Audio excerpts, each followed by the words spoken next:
när kan ni stoppa, följa efter de som har inte bälte, de som jobbar svart och börja sköta riktigt detta här som har hänt. Malmö har blivit en kriminell område. De folk kan ni ta bort. Vi vill leva i fred. Vi har kommit hit för att leva i fred. Det är min fråga. Välkommen till Agenda, Claes Friberg. Tack. Chef för Rikskriminalen. Vad säger du? Varför koncentrerar sig inte polisen på de allra allvarligaste fallen? Alltså morden är det väl det nu? Polisen har många uppgifter i samhället och vi har uppdragsgivare som har talat om för oss vad vi ska jobba med. När det gäller bilbälten så är det så att trafiksäkerhetsfrågor står högt. Vi har ett jättebra läge i Sverige nu med väldigt få döda i trafiken jämfört med hur det har varit tidigare. Och det är inte tack vare bara polisen. Men där har vi en i den här viktig situationen, uppgift. nu är Malmöbor som känner att gör nu det allra viktigaste. Kan man inte tänka sig att prioritera då? Jo, det gör vi. Och Malmöpolisen eller Skånepolisen prioriterar kraftfullt nu mot den här brottsligheten. Och just när det gäller svartjobb så är det ju väldigt viktigt att framhålla här att de kriminella som finns i toppen på nätverk och medlemsbaserade gäng, de har 2 kriterier för sitt liv. Och det är att tjäna pengar och tjäna pengar där risken är så liten som möjligt att åka fast. Och då hittar man olika områden där man kan tjäna pengar som då inte är lagliga. Och svartjobb är ett av de områdena som man tjänar rätt mycket pengar på. Så det är viktigt att angripa? Det är oerhört viktigt, men där är det så också att det är ju inte bara polisen som ska jobba med det, utan där har vi en lång rad andra som ska jobba. Vad är din förklaring till att Malmöpolisen misslyckas så kapitalt med att lösa de här morden? Jag vill inte använda ordet misslyckas. Det är spaningsmord som... Det är ingen som är gripen? Nej, men det är spaningsmord. Det är mord som har skett under sådana omständigheter där det traditionellt är svårt att klara ut dem. Men vad är förklaringen som du ser det? Ja, förklaringen är just att de har skett på traditionellt modus där det är svårt att klara upp det. Och sen är det så att, som har framkommit här tidigare i ditt program, att vi har svårt att få uppgifter från vittnen och personer som har iakttagit. Och det är självklart så att det finns många som känner till bakgrunden och kanske har avgörande bevisning eller uppgifter som skulle vara bra bevisning för oss. Så det är viktigt att... Vad ser du för förklaring till att uppgifterna inte kommer till er? Det finns säkert många förklaringar, men det är ju så att i kriminella kretsar så har man en uttalad vilja att inte vara med i vårt samhälle, i det öppna samhället. Och där man blir bestraffad för om man pratar med polisen. Och det låter ju som er stora utmaning nu kanske, att ta er in här och få den här informationen. Annars kommer det ju inte lösas. Hur ska ni göra det? Genom att jobba på allt kriminalpolisarbete, allt framgångsrikt kriminalpolisarbete, det är uthållighet och långsiktighet och att vi fokuserar på att få resultat i de här. Men hur gör ni för att ta er in i de här världarna? Ja, det finns många olika sätt att göra det. Men rent generellt så vill jag säga att det är viktigt att det finns ett förtroende för polisens arbete.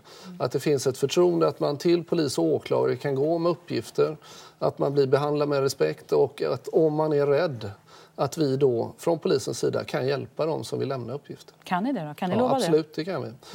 Vi har ett brett spektrum av åtgärder som vi kan vidta om man känner den här rädslan. Vi ska få en ny fråga från en Malmöbo. Ja, jag undrar, vad ska man göra för att de personer som vet någonting ska börja prata om det som händer här i Malmö? Det är ju inte ibland är det de goda människornas tystnad också som gör att det får förbli som det är. Där är vi inne på den frågan igen. Vad säger du rent spontant? Hur gör man? Jo, alltså, jag tror att vi får ha en kanske lite ändrad syn generellt sett i samhället. Att det är viktigt, den enskilda människans val. En enskilda människans val att ställa upp för rättssamhället. Att berätta vad man vet. Att kanske sluta handla cigaretter som kostar halva priset mot vad de annars kostar. Att utnyttja de svarta krafterna i samhället. Men vi hörde ju Tobias Barkman här berätta att hans intryck i alla fall, att man har inget för att kontakta polisen och berätta saker, för det är ändå ett visst obehag förknippat med det. För man tycker inte att ni har löst fallen ändå. Kan du se en sån förklaring? Absolut att det kan finnas, men jag tror inte att det är den stora förklaringen här. Utan jag tror att det är en direkt rädsla hos en del inblandade.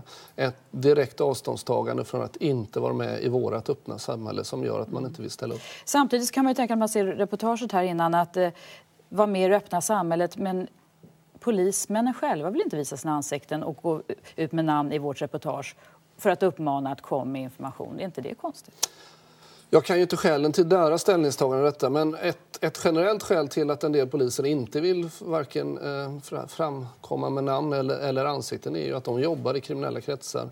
En del jobbar kanske uniformerat ena dagen, andra dagen jobbar de civilklädda och jobbar med spaning. Och då vill man inte bli igenkänd. Nej, det var en polisman som sa att han var rädd. Jag vet inte hur han uttryckte sig, men att det var för att han hade känt sig hotad. Men jag menar, är det inte väldigt svårt, har ni inte en svår pedagogisk uppgift? Ni uppmanar människor i utsatta områden för att själva ta risker. För ni kan ju inte skydda människor dygnet runt, eller hur? Och samtidigt som polisen gömmer sina ansikten. Ja, fast media är ju inte hela samhället, utan de här poliserna jobbar ju ute med allmänhet och träffar allmänhet, och då skyddar de varken ansikten eller namn. Okej. Vi ska få en fråga till. Hur ska polisen göra för att ungdomarna inte ska hamna i denna kriminalitet som händer i Malmö? Och hur ska vi medmänniskor hjälpa till för att vi ska inte vara rädda, vi ska... Hur stoppa nyrekryteringen? En bra inställning hade han, för han vill hjälpa till, och det tycker jag att det ska vi bejaka. Nyrekryteringen är ett problem, men det är inte enbart polisens problem. Det vill jag påstå är ett samhällsproblem. Där vi måste jobba brett med tidiga insatser. Här pågår en hel del arbete runt om i Sverige med någonting som bland annat kallas sociala insatsgrupper. Där man socialtjänst, från kommunen och skolor och polis gör tidiga insatser. Ja. Det är viktigt. Men du, det som händer i Malmö nu och hänt senaste åren här är ju en katastrof. Vad ser du att vad har ni gjort fel för att det har kunnat växa fram de här parallella samhällena där man inte har förtroende för polisen överhuvudtaget? Vi skulle kunna göra allting bättre naturligtvis, men det här förtroendet för inte enbart polisen, det är en mycket svårare fråga än att bara förtroende för polisen. Här finns inget förtroende för samhället överhuvudtaget. Fast nu pratar vi om polisen här. Du är ju chef på polisen. Och vi fångar tjuvar. De åker i fängelser och de fortsätter begå brottslighet i stor utsträckning när de kommer ut från fängelserna. Men finns det ingen självkritik här?